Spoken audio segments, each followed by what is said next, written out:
Hey, we've got a fresh one coming at you with another Stream of Thought episode, number 113. 113. And today, we're driving all over the place, man. We are covering quite a few topics. Victor has a very fascinating story that we talk about. Story? Well, it's not really a story. It's you found a particular topic of interest that we were able to relate and bond on a little bit. Yeah, I asked Rix for the details because me, of course, I only knew of what was going on. Let's just say Instagram and Saturday Night Live. Samuel L. Jackson. Yeah, Samuel L. Jackson. We kind of cruise into talking a little bit about voting and just the importance of doing that. Political, not really politics, but like more people just general philosophy. People that are have entered the playing field who are not your standard politicians, but are shaking things up a bit. And speaking of things that drive us insane, talk a little bit about some. I share some stories about transportation. Oh yeah, megabus. Little megabus stories, Uber stories. Having to drive behind a student driver. Oh man, yeah, that's a fun Victor story. That sucked. And then we wrap it up with just a touch of weather. A little touch of weather, just like 2 minutes. Not too much. But yeah, this is the second of a few more we'll be able to crank out before Rix goes back to Minnesota, and I'm in California. So, with that being said, episode 113, Stream of Thought. We hope you enjoy.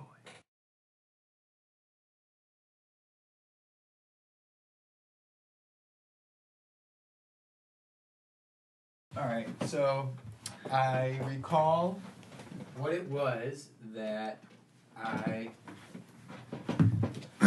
wanted to mention last time. Yeah, we left off with a cliffhanger of a particular topic. So, as usual, the only information I have on this subject is what I've seen on, Instagram or Saturday Night Live, which is the whole Brett Kavanaugh scenario.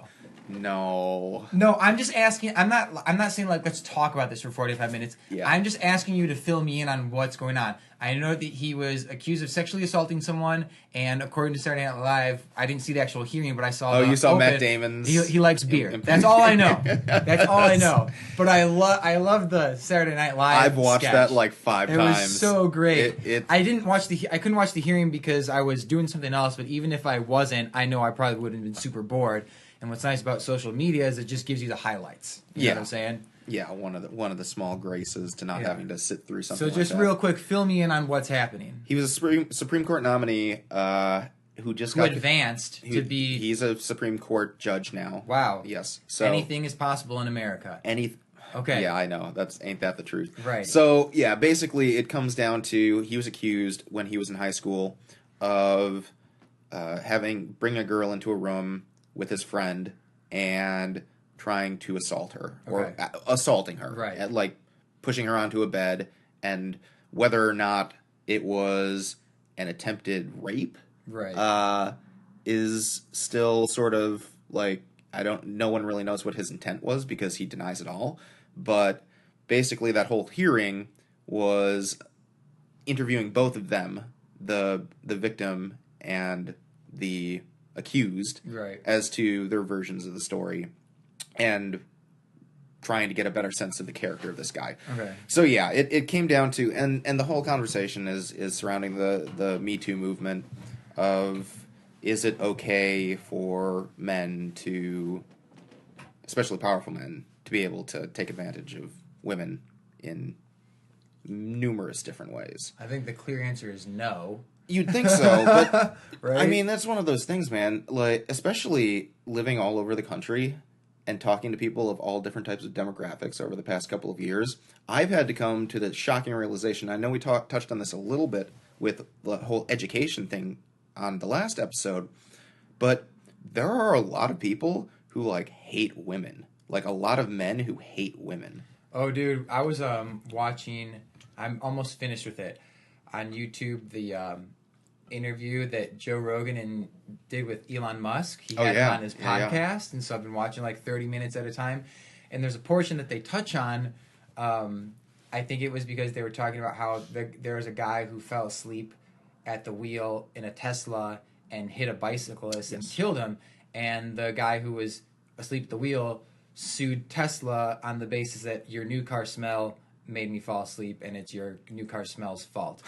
And he was talking about, like, he was very much like, good, thank goodness, like, a judge just, like, threw that out. Like, absolutely not. This is ridiculous. And he's talking about how, like, how just the justice system is, despite the fact that you might hear things in the media, like, the justice system for the most part is, like, fairly just, and then they talk about, like, police officers and people of service to the community. It's like, yeah, you hear about all these things, like, these negative things, but it's not a reflection on the system as a whole. For the most part, we have a very good, system in place for policing and for justice and all that. You just hear about all these negative things, and one of the things they talk about was like, yeah, for whatever reason, one person might have a bad experience with a woman and say all women are evil, or one person might have a bad experience with a man and say all men are just like completely evil, and how they have like these one or two little experiences, and that dictates their perception on the entirety of whatever it is that they experience. Yeah, there's like a psychological term that goes along with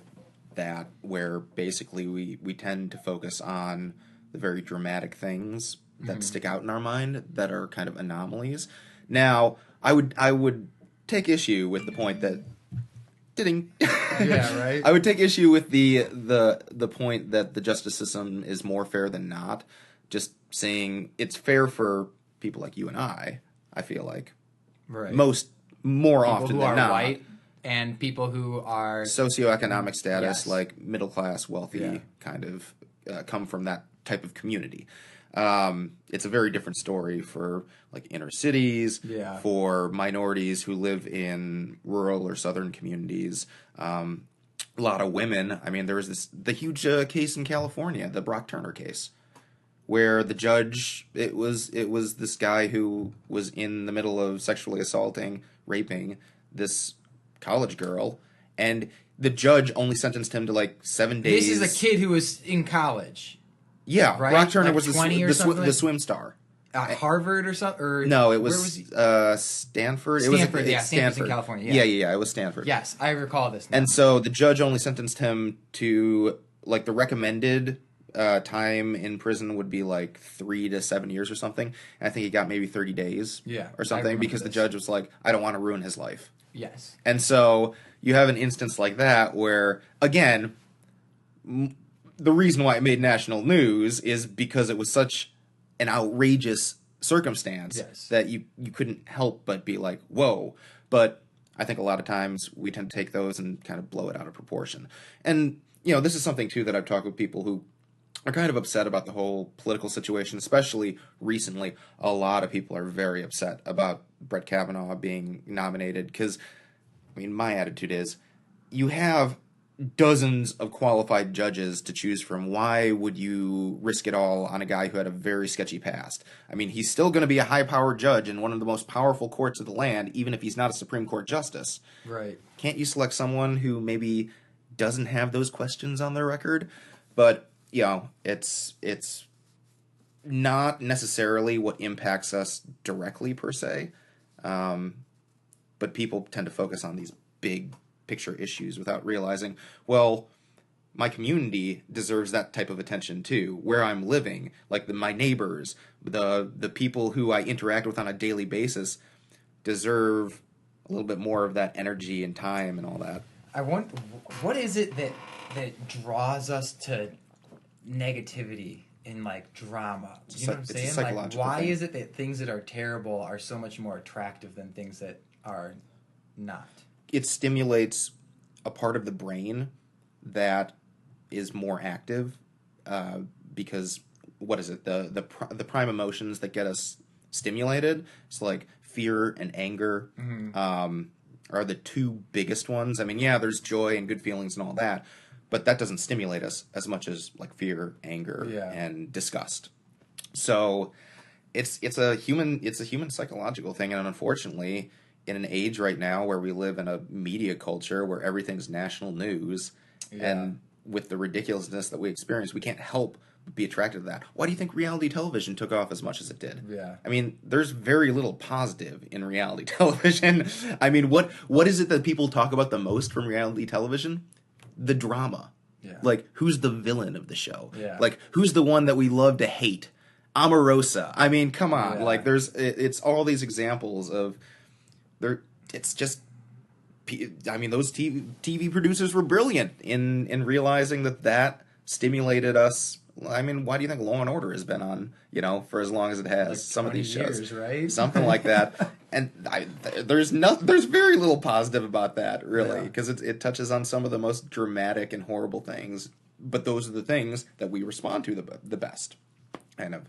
So yeah, it's one of those things, especially for people who are particularly upset about this instance, which I think it's an anomaly. I think it's one of those things that the fact that you heard about it. Somebody who could care butkus about politics, really. Right. I got fuck Jerry. Fuck Jerry filling me in on what's going on. Fuck Jerry, and I'm sure he touched on that a little bit. Yeah, I mean, it just that, and I see like memes, like they did. So what really got me interested, sadly, was they took portions of that hearing, and then they spliced with it. Portions of Samuel L. Jackson's dialogue from Pulp Fiction. Pulp Fiction, that made me laugh so hard. Anybody I don't remember asking you a goddamn thing. Yeah. If you have not seen the Kavanaugh Samuel L. Jackson mashup, gosh, that was hilarious. You got to watch it. And then like the very next day was SNL, and I was like, all right, I can't wait to talk to Ricks about this because now I'm really interested. That Pulp Fiction mashup was so priceless. I was like, I saw that funny. on one of the news feeds, The Verge. It's a tech news source, and they're like, at the end of a shitty week, this will make you feel better. And I'm like, I'm intrigued. And I watched it just 1 minute long. And so I'm like, okay, let's check it out.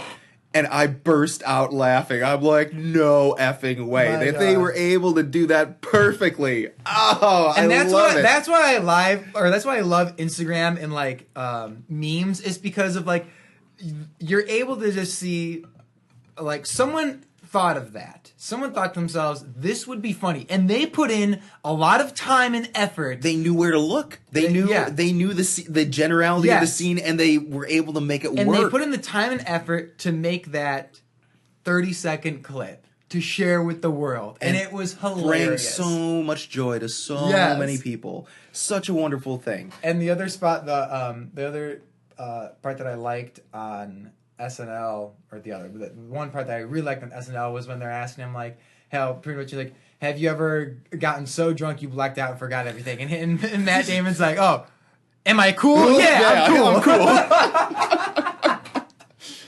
Oh, greatness.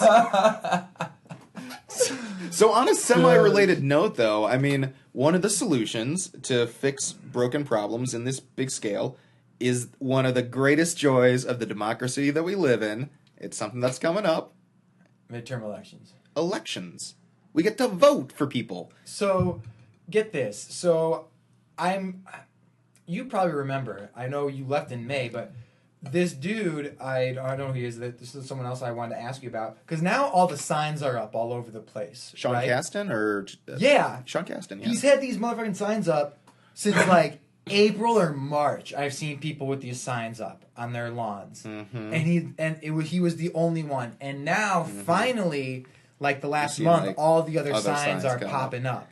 So I'm just like, so you've heard of Sean Casten? Congratulations! Yeah. So he's the Democratic challenger in the Illinois 6th congressional district for the United States Congress, going against Peter Roskam, who is our current representative. And he's been Peter Roskam for like 30 years, right? 13 or 12. This is going to be his 12th year. Oh, I thought he took over. He took over for Henry Hyde. Henry Hyde used to, back when we were in high school, I think is when Henry Hyde retired.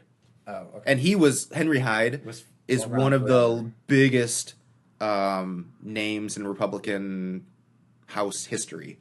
Like he did a lot of stuff. There something called the Hyde Amendment. A lot of buildings are named after him, stuff like that. Henry Hyde was like this huge figure. And so good guy, or a lot of shadiness surrounding him. I mean, he did good things. I don't know if he was necessarily a good person. He was an effective politician. One for me, one for them. He helped our district. He got our district a lot of money back when there was pork barrel spending. He brought a lot of money into our communities. Okay. So in that regard, yeah. I mean, I think for us, you and I, who grew up in this area, not a bad thing. So yeah, Peter Roskam took over for him, and he has been pretty much unchallenged ever since. This is the first year where it looks like he might get upset because Sean Casten is an environmental scientist who was the president of a chemical company that worked on environmental issues, I believe. I can't remember his exact, but he is a scientist. Okay. And so, not a politician, never done politics before. Really? Beat out a field of like 8 different Democrats to become the nominee for the Democratic Party in the district. And the enthusiasm, there are so many young people who are like hardcore Casten supporters. So are his signs out super early? Because was it like a thing on his end, like, hey, anyone who supports me, put your signs out real early? Or people are just like so gung-ho, they just started putting signs out and everyone just followed? People were really excited about Sean Casten, especially a lot of younger people who live in the district, young professionals kind of thing, really eager to volunteer for his campaign. So they were going door to door. He has had this massive ground game where he's got an endless supply of volunteers going from door to door talking about Sean Casten and what he can do for the community. Got it. So yeah, basically he's posing a real threat to Peter Roskam, who, I mean, hasn't really done anything. I mean, he's getting up there, but he's not brought anything to our district. It's crazy that you say Casten's a scientist, because another thing they mentioned on the Rogan podcast with Elon Musk, Joe Rogan's like, oh, what's something that can be done to like help try and change the way things are right now? He's like, well, we need more scientists. If you have a scientist running for office, that would change things. He's like, well, what do you mean? He's like, everyone's just a politician. Like, if you have people that are, like a scientist, someone who has something outside of politics that could maybe use hard data to choose their policy. Like for example, I met with the mayor of whatever it was, Beijing or Shanghai or whatever.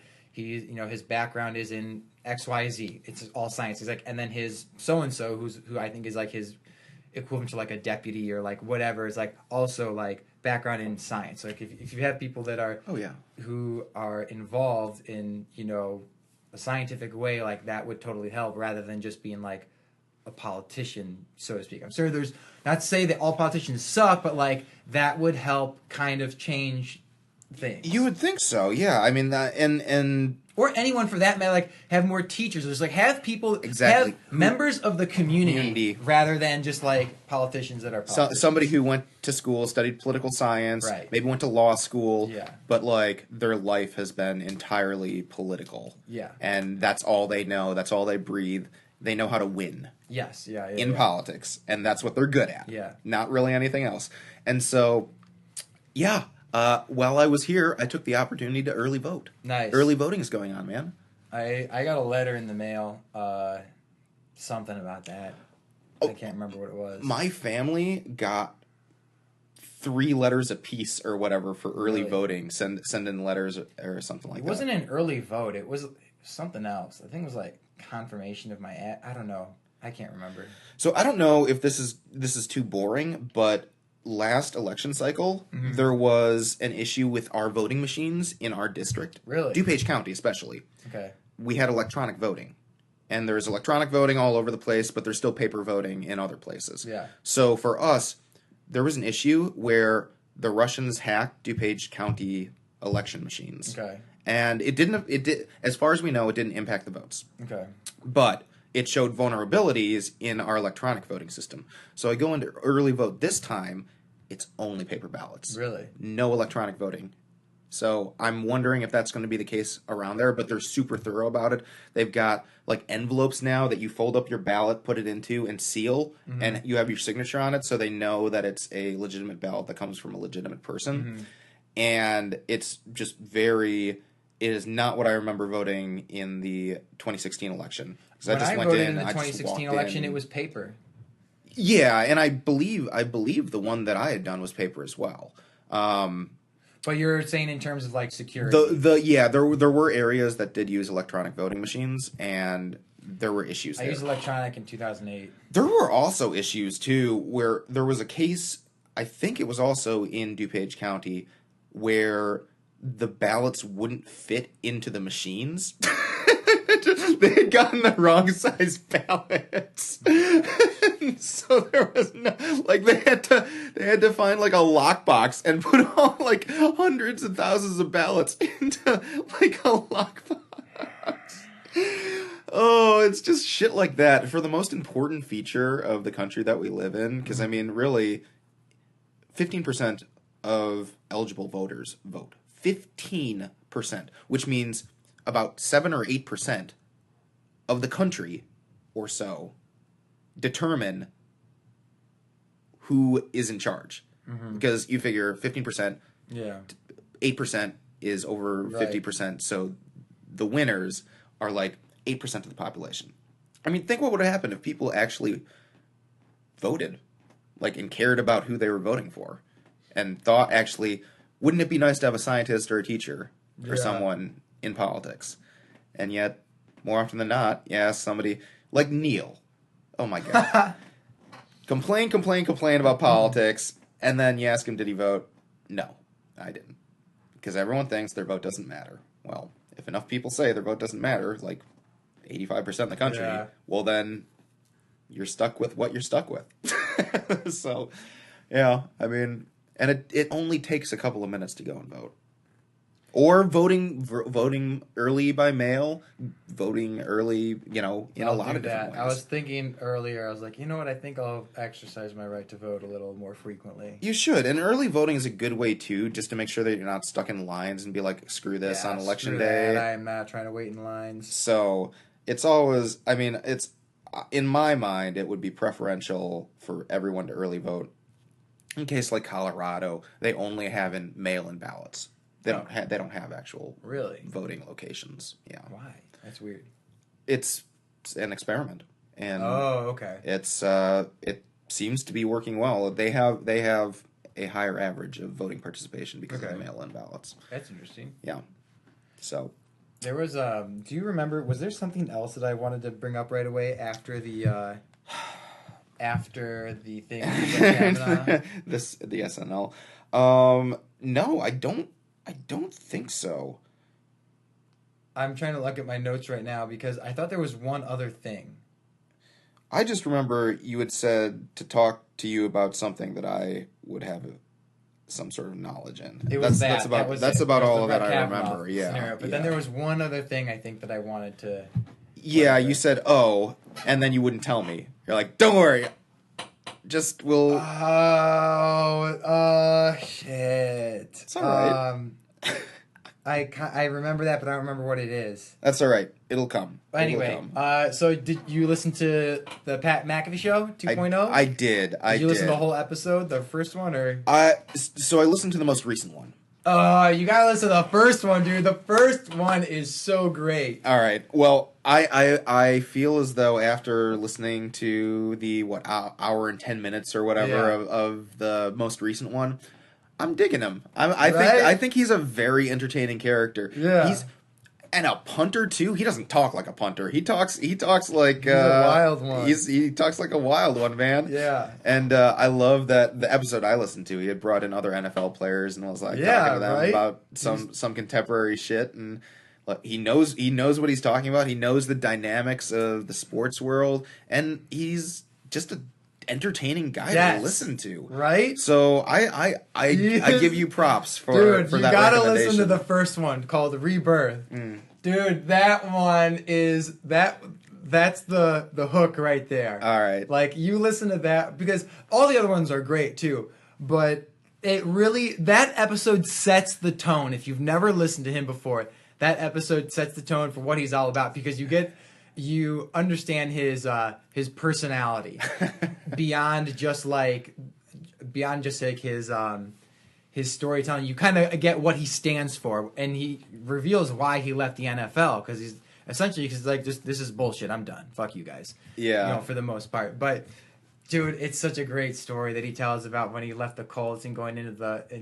I'm not going to talk too much about it, but did he do any? He does them every episode, I think. But did he segue into any ads? They were much more abrupt though. It wasn't a smooth flow. It was like, okay, we've got an ad now, kind of thing. But it was not your typical read off the script, anything like that. It was more whoever the dude is who's in the studio with them. We're like talking back and forth and all that. Because once you get a feel for how he does things, you can listen. He's like, oh wait a minute, he's gonna do an ad right now, and then there's like 10 or 15 seconds, so he's like warming up to it. But you wouldn't really know unless you were listening for it. Yep. And then he goes into it, and you're just like, yeah, I'll listen to this. I'll listen to it. He's bringing some good energy to this ad. I like it. At that point in time, you're like, oh, shit, I'm listening to an ad. Yeah. Like, oh, well, I guess I'm here. But it's good, right? Yeah. It is good. I'm a fan. I mean, it's crazy how many great podcasts there are out there that are kind of just unrealized until someone stumbles across it, and then the recommendation comes through. It's like, check this out. Yeah. Like, check it out. Yeah. Check out Stream of Thought. Yeah, for sure. Yeah. Oh man, but he's good. I can't wait till I was listening to it again this morning, but I can only listen to like one episode at a time, like an hour and a half, because it's a lot. It's a lot. Yeah. It really is. So it was a good hour. Yeah. An hour well spent, to say the least. Yeah, dude. Listen to the Rebirth episode, the very first one. It's so funny. So yeah, I have been doing so much traveling though the past couple of days. My goodness, getting in from Megabus. Oh yeah. Well, and then talking to my sister about Greyhound too. Apparently, Greyhound has not gotten any better over the years. No, it was shit when I used it back in early in college before they. But they have Megabus problems, like buses running into bridges and lighting up, like spontaneously combusting and shit? Nothing like that I've heard of, but it is interesting. So when I started riding Megabus back in the day, it was this new thing that was kind of more for the college crowd, so to speak. Yeah. A lot of young people riding on the bus, a lot of students traveling to and from homes, people who had access to like mobile phones back in the day when iPhones and stuff were still kind of rare, fairly new, and I've noticed a dramatic shift in the demographics of Megabus where it is a lot more. I mean, primarily now lower income individuals who are not the most pleasant or considerate people to ride the bus with. Okay. I was so used to the experience of a Megabus with, bus full of young to middle-aged people. Yeah. Maybe a couple of elderly people. Yeah. Very few though, because technology and stuff. Right. A working Wi-Fi, working plugs and stuff like that. You could charge your stuff. And now it's kind of, the prices have gone up on average. I got a ticket once for $2. From Chicago to Des Moines. Wow. $2. There's no way you can find those prices now. Everything. They're still good prices. How'd they even do that? They don't have overhead for facility costs. They don't have buildings. Really? They just have buses, and that is it. They pay for gas and buses. Wow. And the drivers. So that's their secret. Whereas Greyhound has to jack up their prices to. I would be paying, my God, $120. Well, how do you run a business? How do they? If there's no building. Well, that's a good question. It has been. It was kind of like playing Russian roulette at the very beginning because because GPS has become so readily available, they're able to give you updates as to where buses are more frequently. Back then, it was kind of like, is the bus going to show up? Yeah. I don't know. We've been waiting here for 2 hours. Yeah. Is there going to be a bus? There's no way to check out. Call customer support. They're no help. They don't know where the buses are, kind of thing. So it was. You could get what you paid for, or you could get one hell of a bargain. So pay $12 for a trip from Des Moines to Chicago.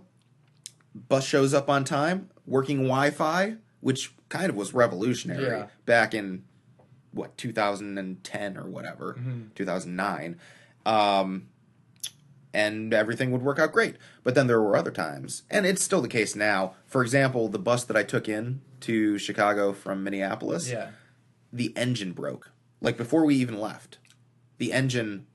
I showed up maybe with 2 minutes to when the bus was supposed to take off, and they normally take off right on time. And I walk up, I'm like, oh, okay, it's still here, but I see the back of the bus is open, and a guy standing there sees me look at that, and he's like, hey, dude, the engine's busted. I'm like, really? Well, this is going to be interesting. So it took them an hour and to try and remedy the situation. At first, the guy was like, we got a backup bus coming. But then you see, as time goes on, he's on the phone, getting more and more frustrated. They're not sending another bus. So he has to call up one of the local auto repair places that are still open on a frickin' Friday evening at maybe 10 o'clock. They come in with this massive truck and install a replacement engine. No way. Yes way. And so we're all sitting there. There's maybe 30 of us. Luggage and everything just on the sidewalk. In the cold, like rainy weather, just waiting for them to replace the engine. Yeah. And so that takes another 40 minutes for them to like get the engine up. And I'm thinking to myself, well shit, this is supposed to be a 11:40 p.m. to 8 a.m. bus ride or 9 a.m. bus ride. Yeah. What the hell happens if this engine happens to be as reliable as the one that they just took out? 3 hours in, your engine breaks again or something? And we're just stuck and stranded on the side of the road. I'm not getting in till like afternoon on a Saturday or whatever. Like, oh, this is going to be an adventure. So I took a couple of sleep aids and I'm like, I'm not going to worry about it, and just clonked out. And yeah, it was one of those things though where I've just become so used to the randomness and potential unreliability of the system that I'm just like, hey, for $30, $35, whatever. I mean, it's cheaper than gas driving to and from. So, an instance like that, you get what you pay for, I guess. Wow. Because those buses, man, they're all used coach buses. They purchase like the coach buses that like Coach USA or Greyhound or whatever end up retiring from their services. So I didn't know that. Yeah, that's also how they keep their prices down too, because they don't buy their own new buses. New buses at all. So yeah, I mean it's nice. The convenience is nice and all that, but then it can also be inconvenience. But jeez, dude, that would be a nightmare for me. I would hate that. Well, yeah, I don't know. It's one of those things. I have been using Uber a little bit more. Oh yeah, these days. Yeah, first time I used Uber was maybe a couple of months ago. What? Yeah. Wow, I remember when my friend told me what Uber was. He's like, "You ever hear Uber?" I'm like, "What the hell is that?" This is like back in 2012. He told me about it, and I think back then it was only black car service like all the time. I think, if I remember correctly. And then as time went on, like anyone could just be a driver. You could go in any random, car. It wasn't like a nice car with a leather interior. I think that's how it was when it first started. I can't recall. Yeah. So I've liked it. I mean, it's for somebody who didn't have transportation up until now. I'm really grateful that something like Uber existed. But I don't know. So when you take an Uber, how often do you take Ubers? Not often. Not often. Yeah, I've maybe had half a dozen Uber rides up to this point, but I've gotten into the routine now. I always ask to sit up front next to the driver. I always have a conversation. Really? Heck yeah. Interesting. Yeah, and let me tell you, man, the conversations I've had with a lot of these people have been entertaining, to say the least. Yeah. Well, what's interesting too... Why do you guys sit up front? Why don't you just sit in the back and have a conversation with them? Because that's awkward. It makes him feel like he's a chauffeur, not a talking partner. Okay. Yeah, it's just a preference. I don't know. I don't even feel weird about asking it now. I'm just like, hey, can I ride up front? Like, you mind? And they're all cool with it. I've never had somebody who was like, sure or whatever. They're all like, whatever. But recently, maybe in the past 4 trips or whatever, I've decided, okay, I'm going to tell them that I'm an ordained minister. Okay. Break the ice that way. Yeah. And see what happens. Because I'm always interested in I'm never going to see them again. Just toss the grenade in there and see what happens. Yeah.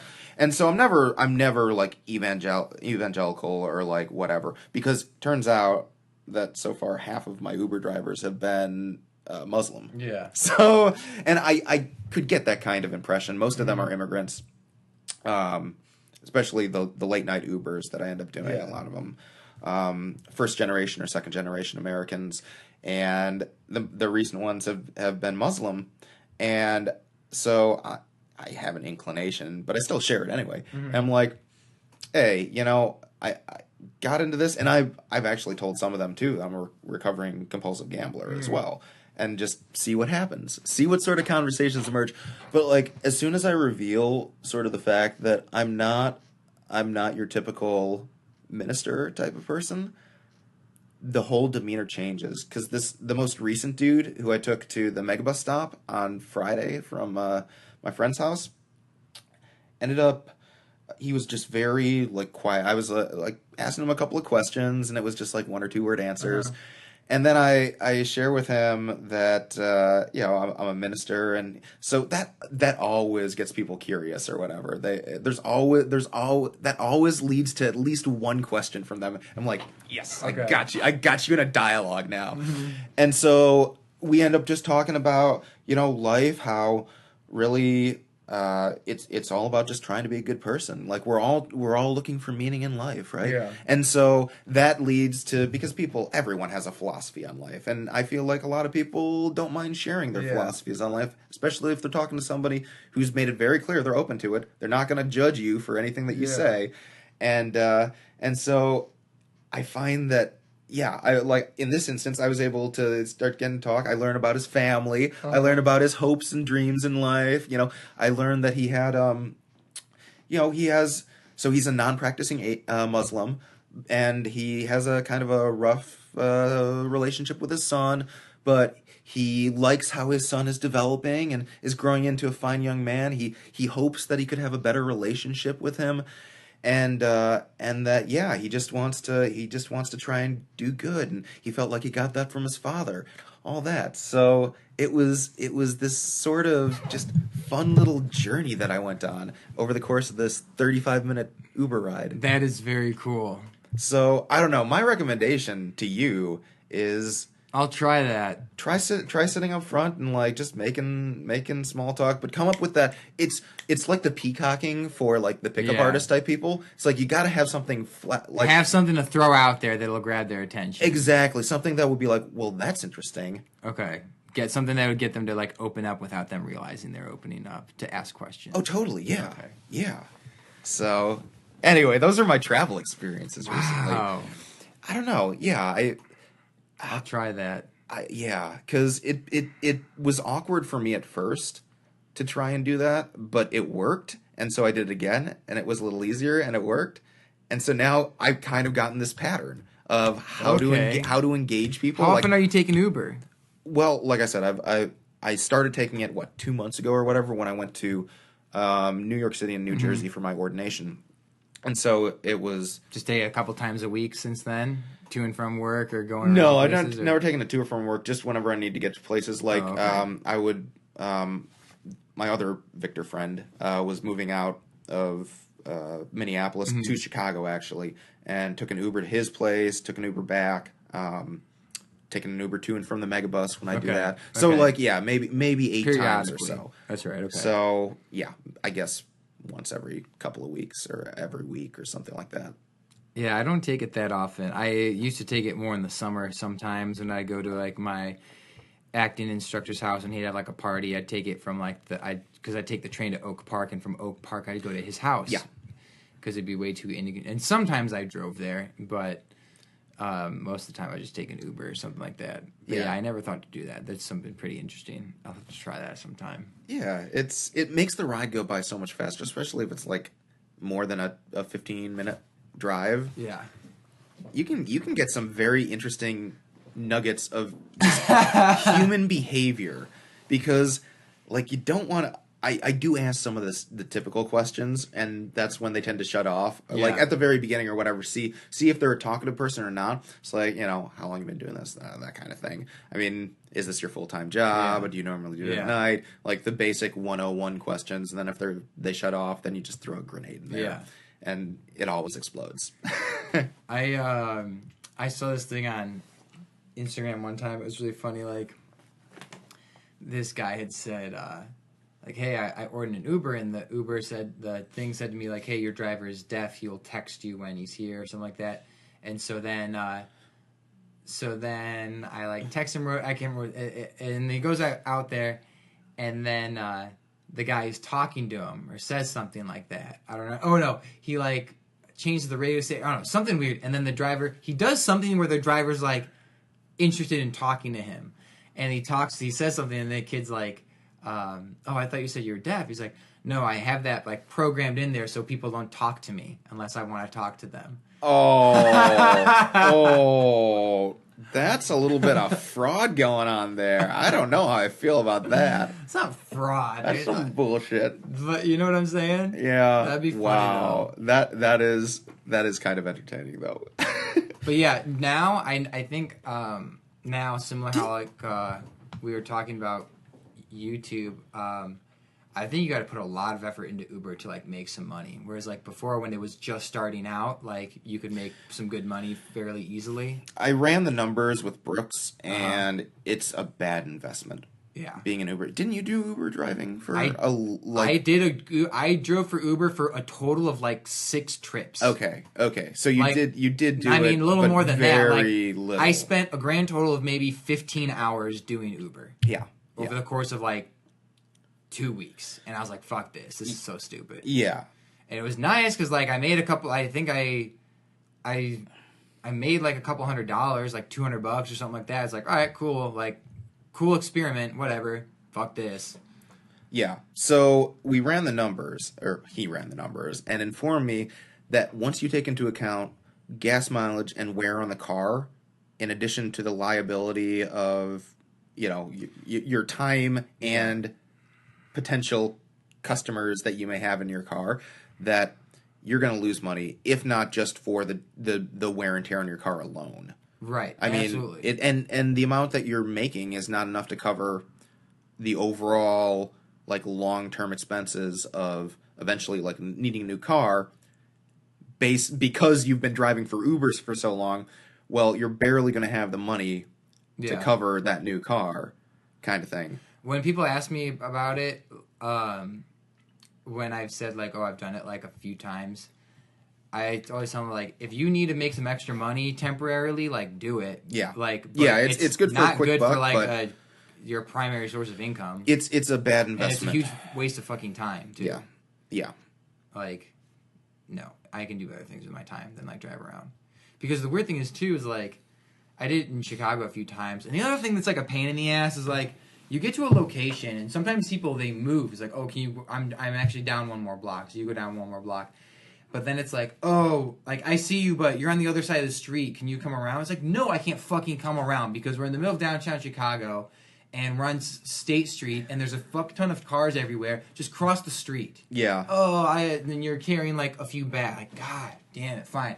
Let me try and turn around. Nope, can't, because I'm going to get hit by a car. Like, it's just a pain in the ass. Oh, so you've had to deal with that? Like, it happened like twice, but still, it takes one time for you to just be like, fuck this, and like cancel their ass and then go somewhere else. That's 33% of your trips. That's so dumb. That's crazy. And then one time I'm like doing some trips, and I like went all the way up to fucking Northwestern, and I ended up there, and I was like, crap. Luckily, I picked up someone who needed to come back down to the loop. Okay. Right? Yeah. And so I come back down to the loop, thank goodness. And then another time, like, I'm out in, like, Skokie. And, or not Skokie, in Cicero. I'm in Cicero. And for all I know, the next trip from Cicero could be, like, further south or further southwest, like, away from the city. Like, more of a pain in the ass. Oh, my goodness. So I'm just like, after that, I think there was, like, the 4th person of the day. And after that, I was like, I'm going straight home. I'm not risking going from Cicero, like, further away from the city or further away from like my actual house. Who knows where you'll end up in that in an instance. I'm not trying like to go that. another 30 minutes or 20 minutes like south or southwest. Oh my goodness. That wow. And again like the wear and tear on your car, right? In addition to the liability, like if you hit someone or someone hits you, you know what I'm saying? The whole fucking legal situation with that, because legally Uber has nothing to do with it because they have nothing to do with, they're not registered as like transportation company. It's a tech company that has an app that happens to facilitate driver and passenger needs. It's like, no, we're not like a limousine, we're not like a service type thing. So there's that.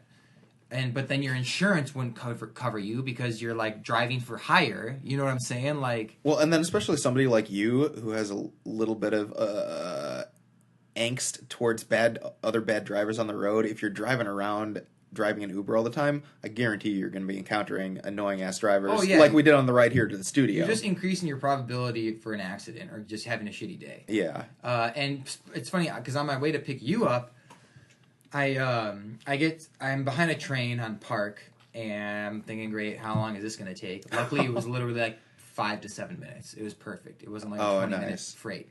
But I see in the car in front of me, the two people get out and switch, and I'm not really paying attention. I'm like, okay, they're switching, whatever. And then we go over the hill, and I notice this car is driving a little slower than usual. The normal car, I'm like, oh, this person is a student driver, is what this person is. And so, we're going up... We're going down Park, like going up the little hill by where Drew's parents live, you know? That little hill by the by the mechanic, and then like... the other side of where the first congressional church is that you were at, right? The other side. And so it's a little like a small little S that goes up the hill. Steep uphill. Yes, and there's a car parked on the side. And you know how where your church is, there's it's a one-way street going into Park, right? And so this person turns on their blinker, and I'm like, you dumb fuck, it says do not enter on both sides of the street. And I'm following them. I'm like, and it was like confirmation, student driver, because there was a vehicle right here. She used her blinker to let everyone know she's passing the vehicle that is parked in the lane that we're driving in. Wow. And then she's going like extra slow, and then she stops at the stop sign, and I see this. I see the brake lights, right? Okay, stop. The brake lights go off, and then on, and then off, and then on. And I'm like, what the fuck is going on? Oh, there's a car finally coming. Like, bitch, you could have gone. You clearly could have gone. I think it's a better choice not to have gone. Like, I know your anger towards those type of indecisive drivers, but it's a student driver, man. That's what kept me from honking on the horn. Good. Yeah. I'm glad. That's what kept me from honking on the horn. Because I was wondering, man, like... I see they're going straight. I'm making a left turn. I'm just going to let it be. All right, let's go. Yeah. You part ways and just you. I'm so glad that you have a threshold to your... Hey, asshole! The light's fucking green! Yeah, that's right. What's wrong with you? You'd do great in New Jersey, man. I feel like you would fit right at home with driving in New Jersey. I was watching like a long time ago. I was watching like a portion of Dr. Phil or something like that. And it was like this mom and daughter and dad. And like the mom and daughter were bringing this guy on their husband on Dr. Phil because of his road rage. And he's in denial. He doesn't have road rage. And of course, prior to him coming on, he agrees to like have a camera crew. Yeah. You know what I'm saying? This is before anyone could have a cell phone and record anything. And so there's a camera crew. And he's like, all right, well, let's just take a look at the video real quick. And sure enough, it's just all these clips of him getting pissed. And one of them is him getting out of the car, going up to the driver that's in front of him parked, knocking on the window. What's wrong? Did you see, what? Blah, blah, blah. Like, whatever the reason is, like, the rationale, like, knocking on the guy's window to roll it down to tell him that he fucked up. And that, and then he gets back in the car. But, it's just, like, real quick clips of stuff like that. God, that was great. Hilarious. And the thing is, like, for me, I don't like you've been in the car with me enough, in and out of the car, enough to know that, like, this doesn't dictate my day, nor do I carry this with me in my interactions with people. You know what I'm saying? Getting pissed out of the cars and everything. Like, I'm not fucking crazy. Like, I'm not going to get out of the car and, like, start some shit. Yeah. You just need to... But I'm not going to keep it bottled up. Yeah. You know what I'm saying? Exactly. You need to process it. I take it externally. I let it out, and I'm good. Yeah. But, yeah, some people are so dumb. More often than not, man. That's why you got to be... I think we talked about this in an earlier episode. You can't be a super aggressive driver. No. You can't be a super passive driver because that's more dangerous. You just got to be like, go with the flow and like be consistent. Yeah. Like be consistent in your driving and everyone will be happy. Yeah. Don't be on your phone when you're waiting for the turn signal to go on because everyone's going to be honking at you knowing that you're the jackass looking at your phone waiting for the light to turn. When I see people driving with their phone up to their ear. Oh, that kills me. I'm like, bro. I refuse. I will not do that. It is 2018. It is 2018. Like, get some fucking Bluetooth headphones, get some Bluetooth shit. Like, we are not living in the age anymore where, like, this is socially acceptable. Back in the day, how else are you going to talk on the phone while driving? Talking on, like, not talking on, if I get a phone call, I'm going to pick it up. Like, that's over with. Like, you got to have Bluetooth. And you know, phones are one of the filthiest surfaces. Yeah. If you put it up to your face, it's gross as hell, man. Like, it grosses me out to think about that, like, talking like this on the phone. I'll do it when I don't have headphones that have a microphone in them. Yeah. But every set of headphones these days has a microphone attached to it that will be compatible with any smartphone. Yes. And it's like, there is no need. And, like, everyone at my work talks with their phone up to their ear, and I'm like, that's so gross. I don't even press it against my face ever. I, like, do it like this. I have the thing up to my ear. That's a good. But I keep the screen away from my face. Yeah, do not. Because this is just weird. Yeah. There's no need to do that in 2018 right now. Yeah, I agree. It's so weird. Cool. Anything else you want to add? Other than the fact that I am so glad to be in Chicago for this week and getting out of the frigid effing weather. I don't know if you've seen, and this will just be really brief, but the jet stream. I have not. Okay, so last week in Minneapolis, woke up in the morning, 30 degrees.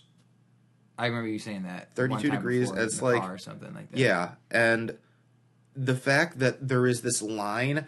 I like to look at the temperature map on my weather app, and it is like this line, this solid line between blue and red, and it like runs right above Chicago. Yeah. It's like Chicago is that happy middle ground, but it's going down all the way into some of the southern states like Oklahoma or something, Arizona, Utah, whatever. One of those states down there is getting like frigid ice cold weather. And then you're getting snow in early October. It's like, wow. Fuck that. Global warming. All right. That's it. Okay. Just need to get that off my chest. Until next time. Until next time.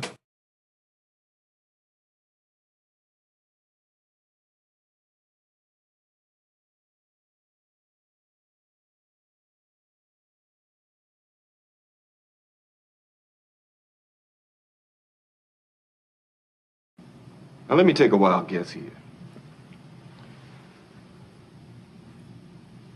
You're Brett, right? Correct. I thought so. I got into Yale Law School. Check out the big brain on Brett.